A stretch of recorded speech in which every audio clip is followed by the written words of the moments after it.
Siz kofe ichasizmi deydi. Bir kun taksida kelyapman viloyatdan. Toshkentga kirib keldik. Toshkentga kirib kelganimizdan keyin taksi hammani tashladi. Oxiri meni tashlash kerak edi.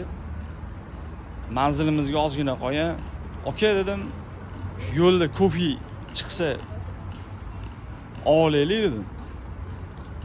Endi taksistda qiziqqon xalq. Siz kofe ichasizmi deydi. İçib bo'lmaydimi? Menga nima yoqmadi? Siz kofe ichasizmi? Nima ichib bo'lmaydimi dedi. Ichib bo'ladi dedi. Ichib bo'ladigan bo'lsa ichamiz.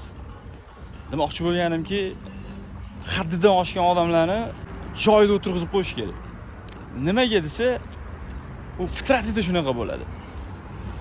U kofe ichmasa, butun dunyo kofe ichmaydi degan emas u. Biznes shunaqa. Qattiqdir konkurentlar haddidan oshadi. Joyiga qo'yib qo'yish kerak. Agar unaqa qilmasangiz, sizni bozordan chiqarib yuborishadi. Tushungan tushundi.